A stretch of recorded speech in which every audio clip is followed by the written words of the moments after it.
அனைவருக்கும் அன்பு வணக்கங்கள் சொந்தங்களே. இந்த வீடியோவில் நாம் மாயை அகற்றி ஞானம் அருளும் காஞ்சி காமாட்சி அம்மனுடைய வரலாறை பத்தி தான் பார்க்க போறோம். வாங்க வீடியோக்குள்ள போயிடலாம். தேவியின் சக்தி பீடங்களாக சிறப்புற்றி விளங்கும் 51 சக்தி பீடங்களில் காஞ்சி காமாட்சி அம்மனின் காமகோடி பீடமும் ஒன்று. காஞ்சி என்றாலே காமாட்சி தான் என்று சொல்லும்படி காமாட்சி அம்மனால் மகிமை பெற்ற தலம் காஞ்சி. காய் என்றால் விருப்பம் என்று பொருள். மனிதர்களின் விருப்பங்களை ஆள்பவள் என்பதாலும் நிறைவேற்றுபவள் என்பதாலும் அம்பிகைக்கு காமாட்சி என்ற பெயர் ஏற்பட்டதாக சொல்லப்படுகிறது. ஒவ்வொரு யுகத்திலும் ஒவ்வொரு மகான் அம்பிகையை போற்றி ஸ்லோகங்களை இயற்றியிருக்கிறார்கள். கிருத யுகத்தில் துர்வாசரால் 2000 ஸ்லோகங்களாலும், திரேதா யுகத்தில் பரசுராமரால் 1500 ஸ்லோகங்களாலும், துவாபர யுகத்தில் தௌமியாசாரியாரால் 1000 ஸ்லோகங்களாலும், கலியுகத்தில் ஆதிசங்கரால் 500 ஸ்லோகங்களாலும் போற்றி வழிபட பெற்றவள் காஞ்சி காமாட்சி அம்மன்.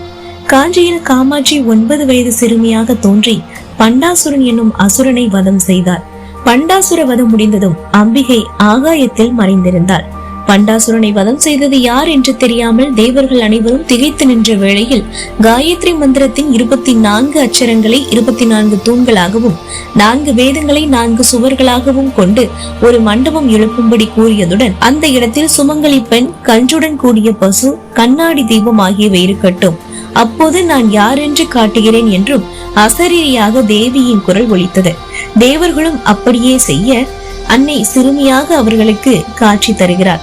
அன்னையின் உத்தரவின்படி கதவுகளை மூடிவிட்டு வெளியில் இருந்தபடியே தேவர்கள் அம்பிகையை ஸ்தோத்திரம் செய்தனர். மறுநாள் காலையில் கதவுகளை திறந்த போது அன்னை காமாட்சியாக அவர்களுக்கு தரிசனம் தந்தார். இப்படி அன்னை காமாட்சியாக காட்சி தந்த நாள் சுயம்பு மன்வந்திரம் பங்குனி மாதம் கிருஷ்ணபட்ச பிரதமை திதியுடன் கூடிய பூரம் நட்சத்திரம் ஆகும். காஞ்சி காமாட்சி அம்மனுக்கு ஆதிசங்கரின் சௌந்தரிய லகரி, மூக கவியின் மூக பஞ்சசதி, துர்வாசரின் ஆர்யாத்விசதி ஆகிய ஸ்தோத்திரங்கள் மிகவும் பிரீத்தியானவை. கருவறையில் அம்பிகை பத்மாசன கோலத்தில் கரும்பு வில்லும் புஷ்பபானமும் கொண்டு எழிலார்ந்த கோலத்தில் காட்சி தருகிறாள். அம்பை பத்மாசன கோலத்தில் வீற்றிருப்பது மிகவும் விசேஷமாகும்.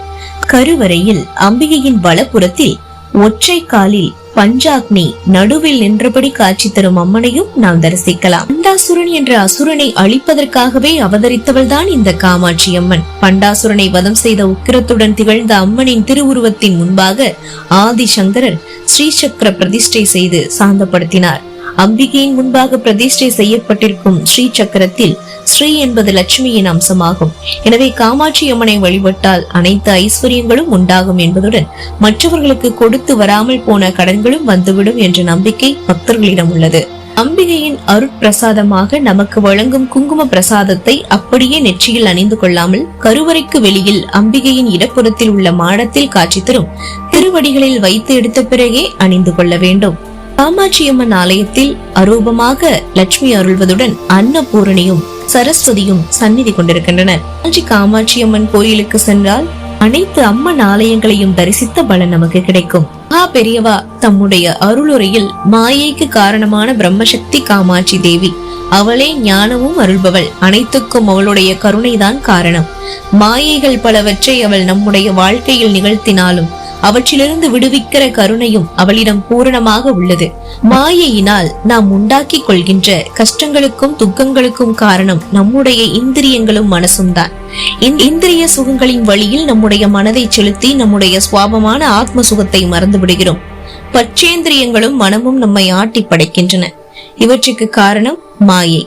அந்த மாயையே இவற்றை சுத்தப்படுத்தி இந்திரிய விவகாரங்களிலிருந்தும் மன சஞ்சலங்களிலிருந்தும் ஜீவனை விடுவிப்பதற்காகவே அம்பிகை காமாட்சியாக வருகிறாள் என்று அருளியிருக்கிறார் மகா பெரியவர். என்ன சொந்தங்களே, மாயை அகற்றி ஞானம் அருளக்கூடிய காஞ்சி காமாட்சி அம்மனுடைய வரலாறை தெரிஞ்சிருப்பீங்கன்னு நம்புறேன். இந்த வீடியோ உங்களுக்கு பிடிச்சிருந்ததுன்னா லைக் பண்ணுங்க, இதை நிறைய பேருக்கு ஷேர் பண்ணுங்க. மேலும் இந்த காஞ்சி காமாட்சி அம்மன் கோயிலுக்கு நீங்க போய் தரிசனம் பண்ணிருக்கீங்களா?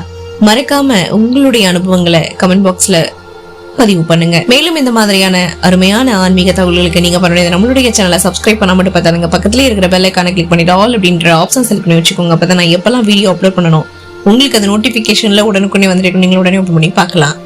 ஓகே பாசக்கரபலை, திரும்ப உங்களை அடுத்த ஒரு அருமையான வீடியோட சீக்கிரத்திலேயே சந்திக்கிறேன். Until then, signing off. This is me Karthi from RJ Karthika channel. Thank you so much. Bye. Take care. மீண்டும் சந்திக்கலாம் சொந்தங்களே. சந்திப்புகள் அனைத்தும் சந்தர்ப்பமாகும் பொழுது வரை நன்றி, வணக்கம்.